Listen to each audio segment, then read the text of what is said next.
Assalamualaikum warahmatullahi wabarakatuh. Perkenalkan, nama saya Ganesia Dwi Astuti Sarif dari jurusan Tadris Bahasa Indonesia semester 6. Di sini saya akan mempresentasikan hasil dari proposal penelitian yang saya buat.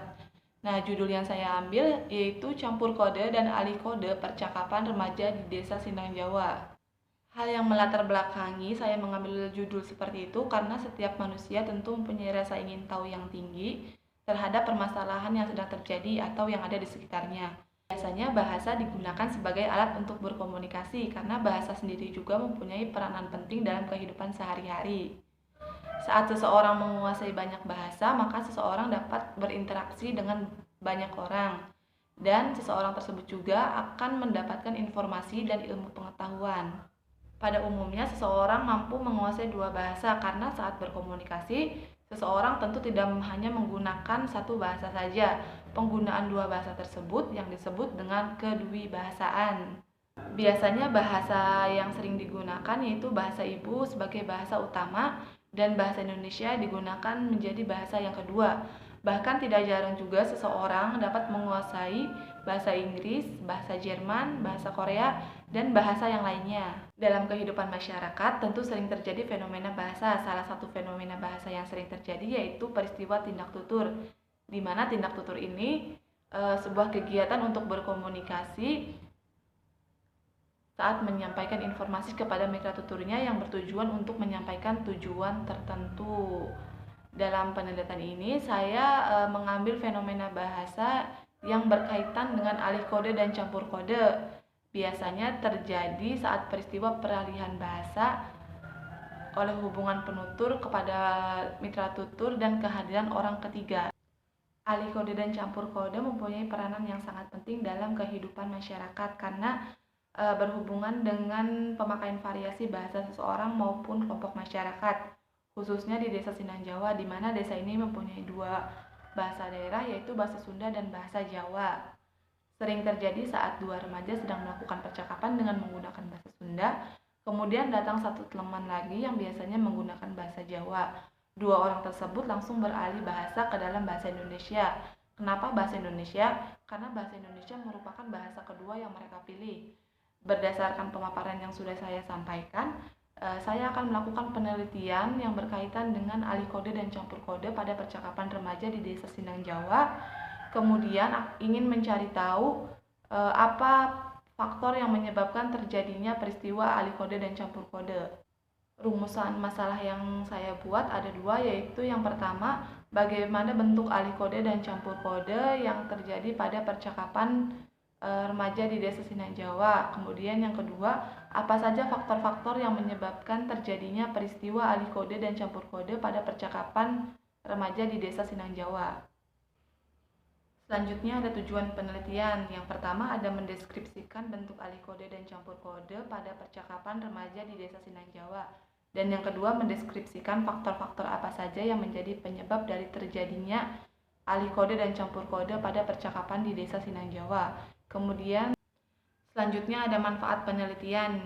Manfaat penelitian ini dibagi menjadi dua. Yang pertama manfaat secara teoritis, di mana penelitian ini diharapkan dapat memberikan manfaat dan wawasan terkait kebahasaan.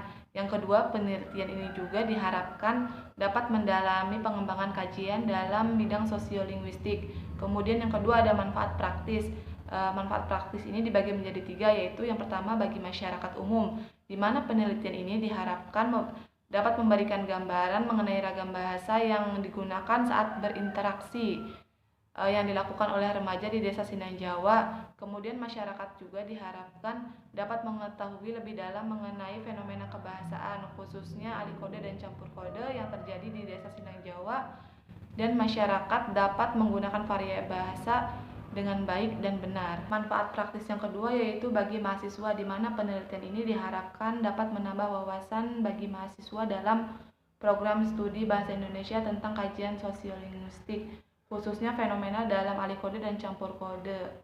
Selain itu, mahasiswa juga dapat mengetahui faktor-faktor apa saja yang menyebabkan terjadinya alih kode dan campur kode di Desa Sindang Jawa. Kemudian yang terakhir ada manfaat praktis bagi peneliti. Penelitian ini diharapkan dapat menjadi landasan untuk penelitian selanjutnya yang akan melakukan penelitian yang sejenis. Selanjutnya ada landasan teori, di mana landasan teori ini mengacu pada kajian teori sosiolinguistik. Yang pertama, sosiolinguistik. Sosiolinguistik merupakan ilmu yang interdisipliner. Menurut Fishman dalam Cair 2010 halaman 3, Fishman mengutarakan kajian sosiolinguistik lebih bersifat kualitatif dan lebih berhubungan dengan perincian-perincian penggunaan bahasa yang sebenarnya, seperti deskripsi pola-pola pemakaian bahasa dialek dalam budaya tertentu dan pemilihan pemakaiannya yang dilakukan penutur topik dan latar pembicaraannya.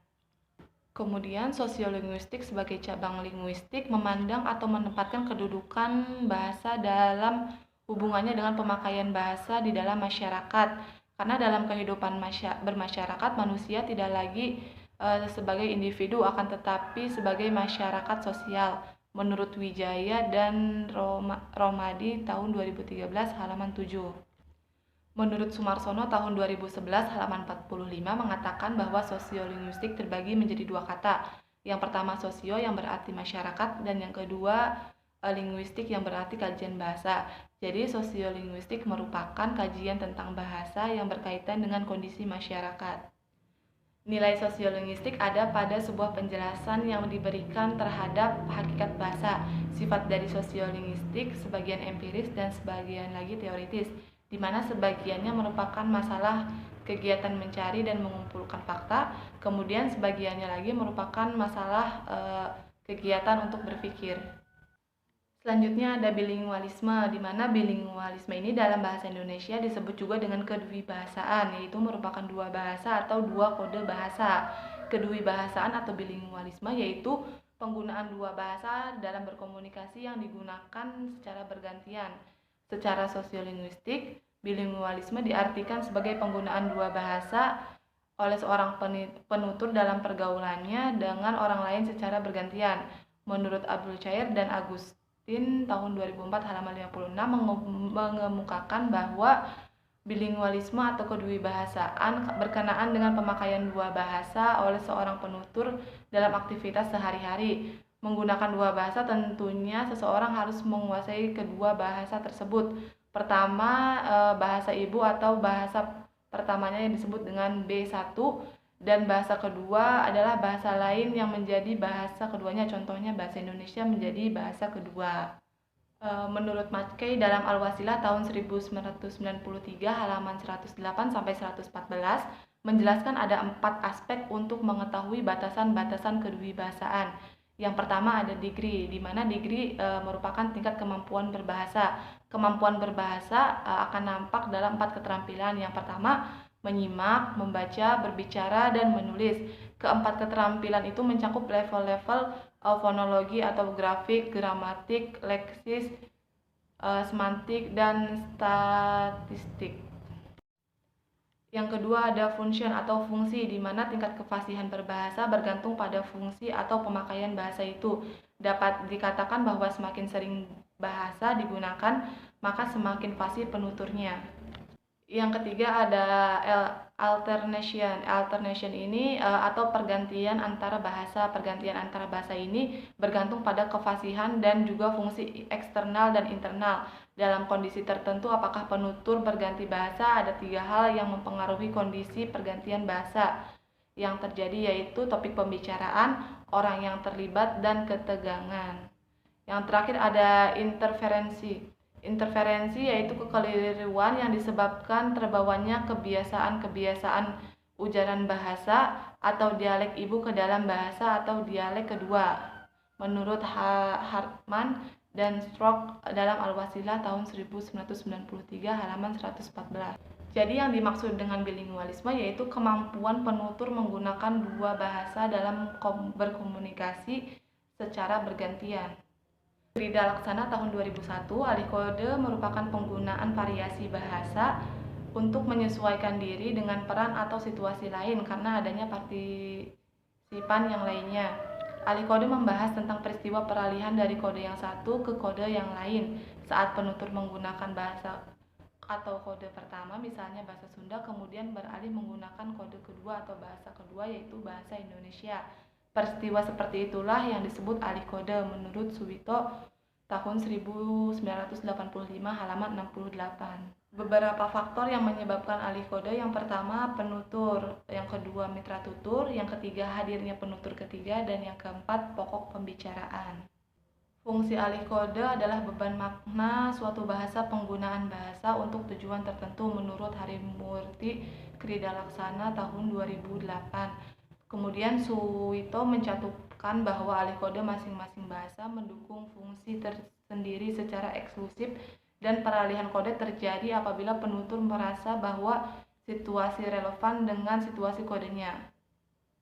Jadi fungsi atau tujuan menggunakan alih kode dalam penelitian ini lebih secara kebahasaan dan tidak terlepas dari faktor yang melatar belakangi terjadinya sebagai suatu hasil dari proses sosio-situasional. Jadi fungsi alih kode yang pertama ada lebih persuasif, mengajak atau menyeluruh, dan yang kedua lebih argumentatif, dan yang ketiga lebih komunikatif. Yang terakhir ada campur kode, di mana menurut Kridalaksana tahun 2001 menjelaskan bahwa campur kode merupakan penggunaan satuan bahasa dari satu bahasa ke bahasa yang lain untuk memperluas gaya bahasa atau ragam bahasa, termasuk di dalamnya pemakaian kata, klausa, idiom, dan sapaan. Campur kode pada umumnya terjadi dalam suasana santai atau terjadi karena faktor kebiasaan. Adapun faktor yang mempengaruhi terjadinya campur kode di antaranya berlatar belakang pada sikap, dan yang kedua berlatar belakang kepada kebahasaan. Keduanya saling bergantung dan kadang juga bertumpang tindih. Atas dasar tersebut dapat diidentifikasi alasan terjadinya campur kode, yaitu identifikasi peranan, identifikasi ragam, dan keinginan untuk menjelaskan dan menafsirkan. Ukuran identifikasi peran adalah sosial, registral, dan edukasional.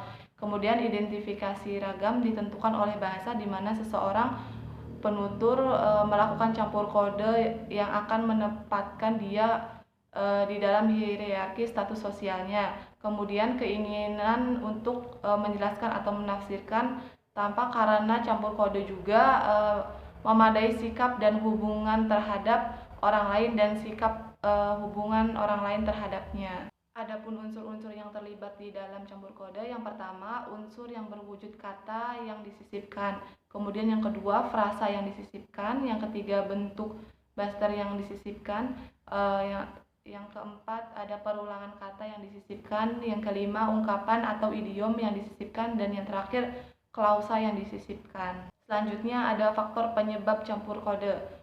Menurut Suparman terdapat 3 faktor. Yang pertama identifikasi peranan, dan yang kedua identifikasi ragam, dan yang ketiga keinginan untuk menjelaskan dan menafsirkan.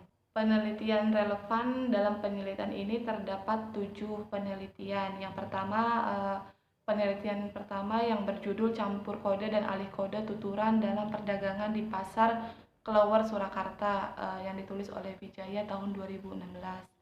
Penelitian ini dilakukan oleh Wijaya sebagai tugas akhir S1-nya Studi Pendidikan Bahasa Indonesia di Fakultas Keguruan dan Ilmu Pendidikan di Universitas Muhammadiyah Surakarta. Penelitian relevan yang kedua yang berjudul Alih Kode dan Campur Kode pada Komunikasi Guru Siswa di SMA Negeri 1 Wonosari, Klaten, yang ditulis oleh Nugroho tahun 2011. Kemudian penelitian ini dilakukan oleh Nugroho karena untuk memenuhi tugas akhir S1-nya Studi Pendidikan Bahasa Perancis Fakultas Bahasa dan Seni di Universitas Negeri Yogyakarta. Selanjutnya penelitian ketiga berjudul Alih Kode dan Campur Kode dalam Kelompok Masyarakat Perantau di Desa Kedung Bagong, Sidomakmur, Widodaren, Ngawi, yang ditulis oleh Atmojo tahun 2013. Penelitian ini dilakukan oleh Atmojo sebagai tugas akhir S1 Pendidikan Bahasa Sastra Indonesia dan Daerah, Fakultas Keguruan dan Ilmu Pendidikan di Universitas Muhammadiyah Surakarta. Selanjutnya penelitian keempat yang berjudul Campur Kode pada Tuturan Antara Penjual dan Pembeli di Pojok Panguruan Kajian Sosiolinguistik. Penelitian ini ditulis oleh Siburian tahun 2017. Penelitian ini juga dilakukan sebagai tugas akhir S1 Studi Sastra Indonesia di Fakultas Ilmu Budaya di Universitas Sumatera Utara Medan. Kemudian penelitian yang kelima berjudul Campur Kode dan Alih Kode dalam Proses Belajar Mengajar di MTS Nurul Ummah Ciampea Bogor, ditulis oleh Octavia tahun 2014. Penelitian ini dilakukan oleh Octavia sebagai tugas akhir S1 Pendidikan Bahasa dan Sastra Indonesia Fakultas Ilmu Tarbiyah dan Keguruan Universitas Islam Negeri Jakarta. Yang keenam, penelitian yang berjudul Alih Kode Bahasa pada Masyarakat Kecamatan Gunung Pati, Kota Semarang, yang ditulis oleh Gofar tahun 2016. Penelitian ini dilakukan juga untuk memenuhi tugas akhir S1 Studi Sastra Indonesia Penelitian Fakultas Bahasa dan Seni di Universitas Negeri Semarang.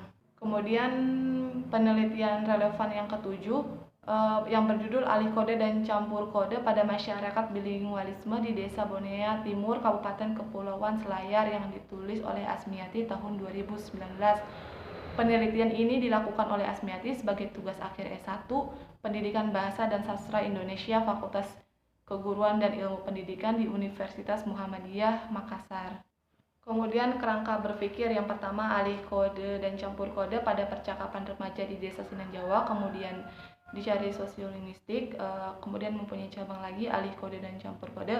Dari alih kode mempunyai cabang kembali, bentuk alih kode dan faktor alih kode. Begitu juga dengan campur kode mempunyai cabang kembali, bentuk campur kode dan faktor campur kode. Selanjutnya ada metode penelitian. Jenis penelitian yang digunakan dalam penelitian yang saya buat yaitu penelitian kualitatif. Tahap pengumpulan datanya menggunakan metode simak dan metode rekam.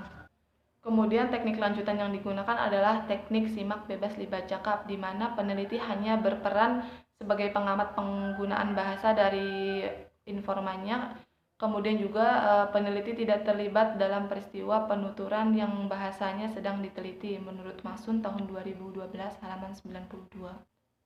Sementara itu, metode rekam yang dilakukan pada saat proses pembicaraan berlangsung, perekaman dapat dilakukan dengan tape recorder atau alat rekam lainnya, menurut Sudaryanto halaman 135. Setelah data terkumpul, tahap selanjutnya adalah analisis data menggunakan metode agih. Tahap terakhir adalah penyajian hasil analisis data. Metode yang digunakan adalah metode deskriptif. Yang terakhir ada jadwal penelitian. Jadwal penelitian yang saya buat terdapat 5 bulan. Yang pertama bulan Mei, Juni, Juli, Agustus sampai September. Kegiatannya yang pertama tahap persiapan penelitian, penyusunan dan pengajuan judul. Yang kedua tahap pelaksanaan, yaitu ada 2 poin. Yang pertama pengumpulan data, dan yang kedua analisis data. Yang ketiga ada tahap penyusunan laporan, dan yang terakhir atau keempat tahap pengumpulan proposal. Sekian pemaparan proposal penelitian yang saya buat, kurang lebihnya mohon maaf. Wabillahi taufiq wal hidayah. Wassalamualaikum warahmatullahi wabarakatuh.